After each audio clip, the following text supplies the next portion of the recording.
some other regulatory fashion, but their opponents are stifled. That's what's really going on here. These people believe that all these major corporations gave two damns about Georgia's voting law, which again does not restrict the right to vote. It does not. Voter ID is not a restriction on the right to vote. Maintaining more ballot boxes than there were in 2016 is not a restriction on the right to vote. Broadening voting hours in many counties is not a restriction on the right to vote.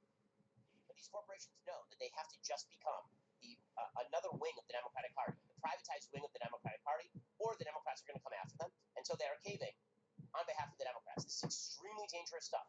There are tens of millions of Americans who work for these companies. I saw a chart over the weekend.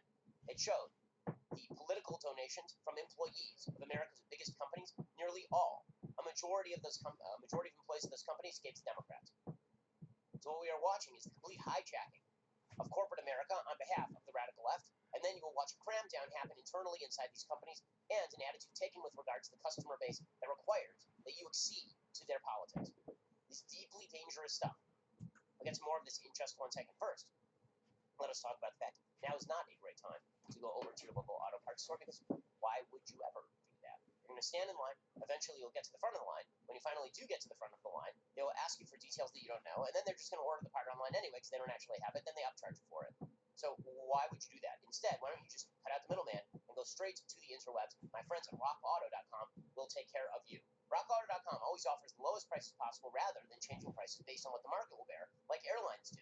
Why would you spend up to twice as much for the same parts? RockAuto.com is a family business that serves auto parts customers online for 20 years. Go to RockAuto.com right now. Shop for auto and body parts from hundreds of manufacturers. Best of all, prices at RockAuto.com are always reliably low, and the same corporations have always given money to politicians. And this has been a thing for a very, very long time in American politics, and that is not rare.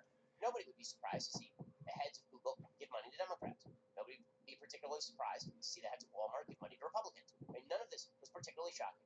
What is shocking is that corporate America is now seeking to punish the voters directly. That is a different thing. Okay, so corporations deciding that they want to give to this politician or not give to that politician, those are corporate political decisions. They've been going on for a long time, right? They have lobbyists. Those lobbyists have been working in Washington literally for at this point, centuries in America. But there's a different thing going on when you have corporations that are openly targeting the voting population and attempting to bully them into voting the way they want. That is a different thing entirely.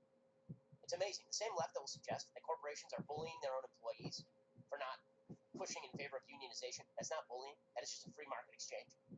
Those same people will be perfectly happy with corporations removing their business from places simply based on the politics of those places and how people voted in those places. And they are ecstatic that MLB removed the All-Star game from Atlanta, Georgia, because Georgian voters decided that they were going to vote in favor of Republicans in the State House. Punishing the population is a very, very different thing than punishing particular politicians. Nobody's saying you have to give to Republicans. You want to be a corporation and give to Democrats? So be it. Don't expect a lot of help from Republicans on the other end. Right? Why would you? But if you are a corporation and you are targeting the voting base itself, that is a completely different thing. Frankly, this is a standard that we've had with our own advertisers here on shows like this one. And their advertisers who have decided they no longer want to advertise with us, that's their prerogative. But when you target the people who listen to the show, when you say the people who listen to the show are bad, or their views are bad, and they're not doing business because you don't like the views of the people who listen to the show, well then, you're on the other side. A business decision is not the same as a political decision, and these corporations are jumping full scale into making political decisions by attempting to blackmail states. That is what they're doing right now. These are major corporations. Remember, these are the people who are in institutional power. These are not outsiders attempting to stop the march of fascism. These are political insiders, extraordinarily connected, extraordinarily wealthy.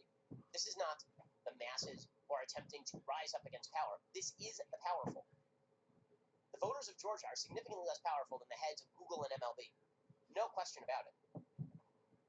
According to Jeffrey Sonnenfeld, a Yale management professor who organized the call, executives from major airlines, retailers, and manufacturers, plus at least one NFL owner, talked about potential ways to show they oppose the legislation, including by halting donations to politicians who support the bills, and even delaying investments in states that pass the restrictive measures. Now again, your prerogative if you don't want to give money to Republicans. Again, don't expect that those Republicans are then going to rush to your defense when it comes to you proclaiming your allegiance to free market principles, because you don't give a damn about free market principles, obviously. You're backing the party that stands against them. But by the same token, very different thing. If you decided you are literally going to boycott those states, if you're going to boycott those states, now you have engaged in political warfare upon your own consumer base. You have decided that people who don't think like you ought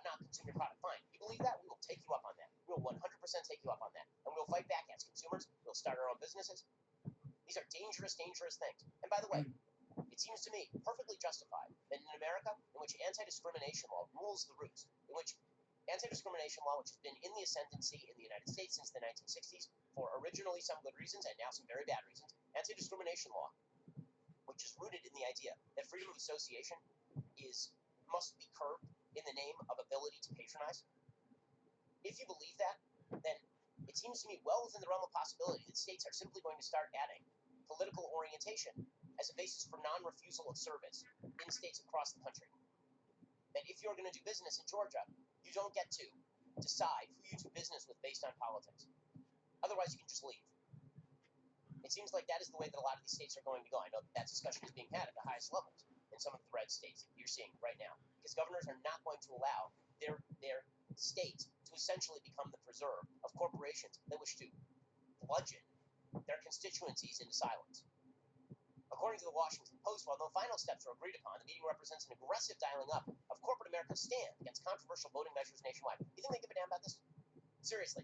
These controversial voting measures, by the way, again, are less restrictive than many voting measures in states like Delaware, for example. These corporations didn't care 5 seconds ago. But corporations are notoriously slow to react and quick to overreact. So they're slow to react to trends. Then when they sense the trend, they react in radical hammer fashion. Nothing is done with a scalpel. Everything is done with a chainsaw. And so instead of these corporations going to the Republican legislature in Georgia and saying, here are the provisions that we don't like, this one and this one. Instead of doing that, they wait until the law is passed, and then they see that Stacey Abrams is super pissed. And then they're like, oh, well, since Stacey Abrams is super pissed, maybe we ought to just cut off all business with the state of Georgia. This is not going to work out well for you guys. It's not going to work out well for you guys. Because guess what? If you guys decide not to do business in the state of Georgia, there are plenty of other people who are more than happy to do business in the state of Georgia. The consumers don't go away. Businesses do. All of this came just days after Senate Minority Leader Mitch McConnell warned that firms should stay out of politics, echoing the view shared by many conservative politicians and setting up the potential for additional conflict between Republican leaders and the heads of some of America's largest firms. Now again, the media are playing this as the Republicans are the reactionary ones. Nope, the corporations are the reactionary ones. They're reacting to the predations of the radical left, and then Republicans are reacting to the fact that all of these corporations have decided to target their voters. By the way, it's now coming out that Stacey Abrams seems to be a liar. Stacey Abrams said that she had no impact on MLB moving the game. Apparently, MLB spoke directly to Stacey Abrams before they decided to move the All-Star game. Leaders from dozens of companies, Delta, American, United, Starbucks, Target, LinkedIn, Levi Strauss, Boston Consulting Group, along with the owner of the Atlanta Falcons, were included in the Zoom call. We'll have more on this in just 1 second, because this is a truly dangerous trend in American life. It's going to lead to the breakup of the country. Okay, so, according to the Washington Post, the discussion, which was scheduled to last 1 hour, but went on for 10 minutes longer, was led at times by Ken Chenault, the former chief executive of American Express, and Kenneth Frazier, the chief executive of Merck, who told the executives it was important to keep fighting what they viewed as discriminatory laws on voting. Both Chenault and Frazier are, of course, black, and they coordinated a letter signed last month by 72 black business executives that made a similar point. Now, all of this could stop if corporations just said no. That's the amazing thing about this. All corporations have to do is say, listen, we are not in the business of signing into debates over voter ID. And it's just not in our purview. What's in our purview is how, for example, the government regulates corporate earnings. What is within our purview, this is part of the other problem, right? So there are two problems. One, corporations have moved beyond simply targeting politicians based on their stances and have decided to target overt populations, which is a big change. The other thing that has happened in corporate America is that corporate America has decided that they are not going to restrict their opinions to areas in which the corporation operates. They're going to now have opinions on everything. It's going to be like, what does Coca-Cola think about this law in Arkansas that says that children should not have medical experimentation done on them for purposes of transgender verification? Well, I mean, their silence is deafening. Right? Well, we have now reached the point in corporate America. We have reached the Taylor Swift's silence is deafening point in corporate America. For those who are not aware of this meme, for years, Taylor Swift was fairly apolitical. And then everybody online kept saying, whenever there was a controversial thing happening in American politics, Taylor Swift's silence is deafening. And those of us on the right were like, she makes music. Why do you care about what Taylor Swift has to say? And then Taylor Swift got hit so hard, so much from the left, that she decided to go fully woke, and she started producing songs like 10 years late about gay rights. 150.